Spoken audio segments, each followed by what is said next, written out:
O ye sons of men, how long will ye turn my glory into shame?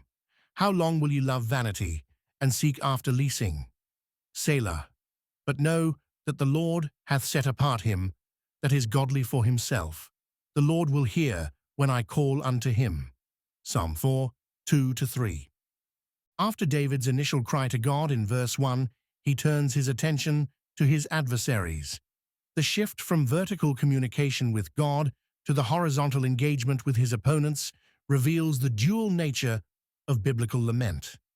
The psalmist speaks both to God and to those who oppose him, maintaining confidence in divine justice even while confronting human opposition. David addresses his enemies as sons of men, a phrase that emphasizes their human frailty in contrast to the divine power of his God. His question, "How long?"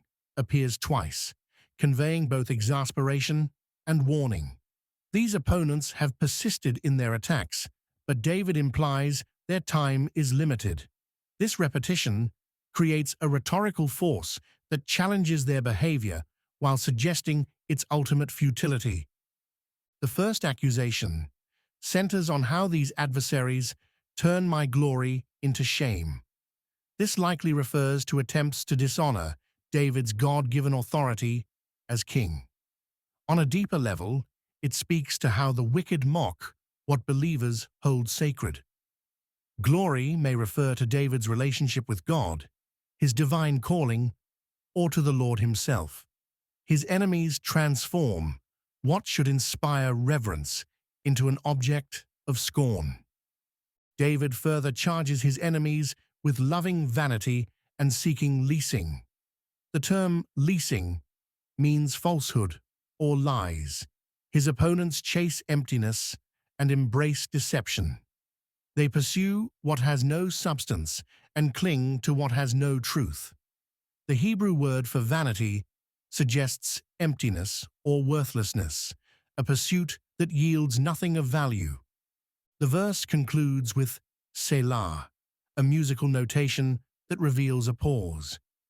This moment of quiet invites reflection on the futility of opposing God and his anointed one. Verse 3 pivots with the word but, signaling a contrast between the misguided priorities of the wicked and the secure position of the righteous. Know that the Lord hath set apart him that is godly for himself. This declaration serves both as a reassurance to the faithful and a warning to adversaries. The Hebrew word for set apart carries the sense of distinguishing or separating for special purpose. It echoes God's election of Israel. The Lord thy God hath chosen thee to be a special people unto himself.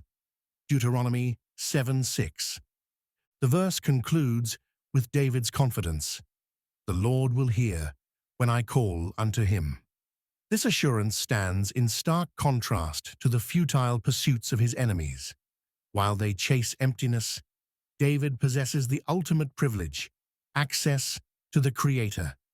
Their pursuits lead nowhere, but his prayers reach heaven. For believers today, these verses offer several practical applications. First, they remind Christians that opposition to faith is nothing new. From David's time to the present, those who follow God have faced ridicule and hostility.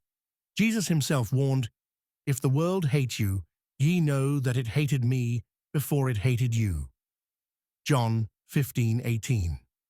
Second, these verses challenge believers to examine what they value.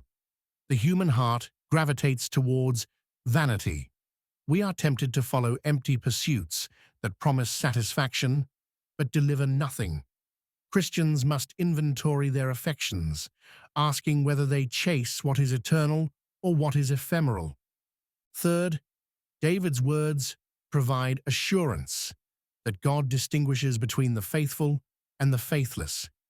In a culture that marginalizes biblical faith, believers can rest in their identity as those set apart for God. This separation is not just for future salvation, but for the present. God sets apart his people, not just to rescue them from judgment, but to bring them into relationship. This passage reminds Christians of their greatest privilege: direct access to God through prayer.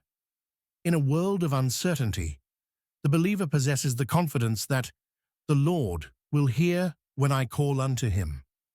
This assurance transforms how Christians face opposition, knowing that while human help may fail, divine attention never wavers.